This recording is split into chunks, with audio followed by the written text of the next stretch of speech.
neurotoxin attack on the main campus. I found some old blueprints, which showed there was a method for getting out of the labs and to the surface via the main test chambers, which are located in the main section of the Annexed Enrichment Center.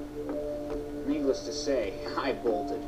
Don't get me wrong, I tried to explain to the others that there really was only one possible way out of the building, but all they heard was just another cockamamie escape plan from just another everyday genius around here. Some guy even tried to make a way out using string theory that looked more like some kind of Dungeons and Dragons witchcraft. In the end, one thing was clear. We were all part of a much larger experiment. While I was squeezing through a ventilation shaft, drone guns popped out of all the walls, and as far as I know, every single one of the scientists and researchers are dead. And their story has been safely stashed away behind the bulkheads. The modular walls made sure to clean up all the bodies, the shell casings, and the blood. As far as I'm concerned, I'm never going to tell a soul about what happened here. And just in case, they might still try to keep track of or monitor me, you know? But if you happen to come across my recordings, well, good luck.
Is it really that time again?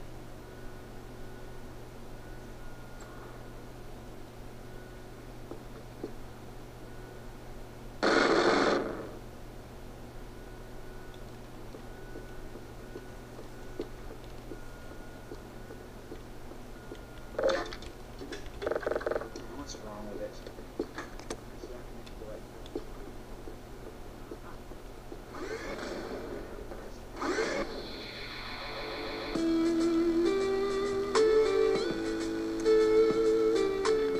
Now, a lot of people are wondering, what did you just watch? Well, these were bits and pieces of a map which I was working on, but Hammer crashed when I was about 80% done with it.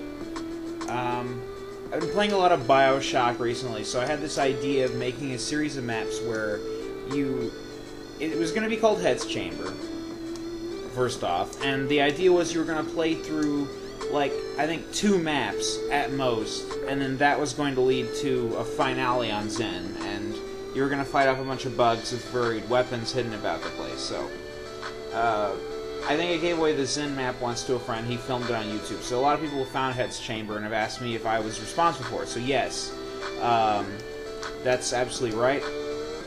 So the idea was you were going to find these radios all over the place, and the radios would have stories on them that would talk about things that are happening around this facility as it gets crazier and crazier and crazier.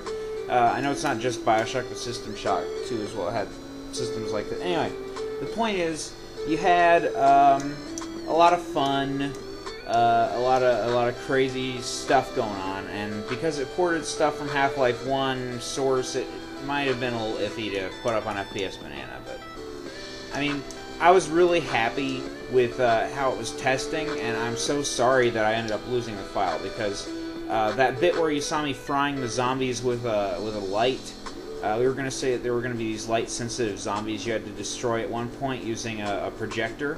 So that was a puzzle, but I was also testing out the zombies, so I put them everywhere so I wouldn't, like, not remember where they were. So, sorry about that. They're not supposed to be in every room. Eventually, one of the rooms was going to be a button that kills you. Another room was going to be, you know, a janitor closet that also kills you, as you saw with the turrets popping up out of the water.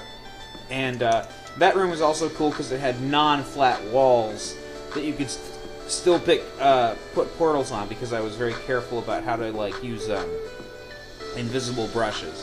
What happens in it, or what was supposed to happen in it, is you get to this big summoning circle that's supposed to somehow, like, get you off or out of the facility if you can take 3 companion cubes to it. And the companion cubes are located throughout this massive facility called the Aperture Science Annexed Enrichment Center. So the first cube you go through, there's 3 elevators, and you choose which path to take. So it's non-linear, and that you get to choose your own, like, adventure with it. You get to choose where you want to go, what you want to do. So the first elevator took you to an aquarium, and it had this nice ambient soundtrack of just, like, you know, dolphins and stuff like that. But you'd look out in the water and you really wouldn't see anything. It was just very dark and cloudy. And so that would play through. And, wow, it actually loads Hetzchase Nailway after the credits. I forgot it did that. That's kind of funny. It's supposed to be like a prequel or something, or preliminary to prepare you for it. It's not really actually story-wise, it is not a prequel. So it was just a little thing I was doing on the side. Anyway, so the first one's an aquarium, and it was really good. The second one was you end up on a beach. Like, it looks like the elevator just popped out on the shore of a beach, and it's kind of like sideways and sticking out of the sand. And you have to portal out to an island that's in the middle of the water. So, like, you have this really long distance portal move you have to make. And then out there on the island, you then find this facility, and there's, you know, the cube after you get through a couple more tests on the island itself underground. That then leads you to, you know, having to escape the thing, come back. And then the last one was literally going to be like a very dark room full of a lot of zombies, and it was going to have a lot of very depressing and scary messages on the radios. And you're going to just, like, blow through them using, instead of, you know, like a blowtorch or a weapon, you'd be going through them using the light, because they're light-sensitive zombies, and they burn if they're hit with direct, like, really bright light. So you use a projector as a weapon. And that's when you saw the projector bit there. So that was all going to be a really cool mod experience, and it was going to be just a standalone. Since all 3 of those things had to exist in one map area, it was going to be literally just 3 maps, with one being absolutely freaking huge, one being the startup area where you, like, come to a place with a fireplace, and this area kind of is modeled after what that was going to be like. And then the writings you see and hear are on this wall, like, inspired by what was going to be written on there. Like, here to see the circle, it works, it did, you know, but where did the cubes go? Yeah. So see, like, the idea is you were going to have this big summoning circle, and you'd put the cubes in it, and then it would just whisk you away to Zen all of a sudden. And then on Zen, you'd have a fight with Antlion Queen, and then the G-Man would show up, he'd send you back into the facility, and you'd be like, oh no, what am I supposed to do? And then the credits roll. So it's one of those things that's just weird. But also, I'm kind of like trying to branch it together. Like, you in that game were playing as the guy that gives you the portal gun in this game was the original intent of it. But, you know, it went a little too Half-Life Blue shifty, I think, in terms of, like, what it was trying to do, and that was a bit cheesy. So, would it have been enjoyable experience? I think so, definitely. And I'm sorry I didn't get to save it in some way. I'm sorry it was all lost. But at least I gave you a bit of a glimpse of it, and I hope you enjoyed looking at that. So I guess that's it. Yeah.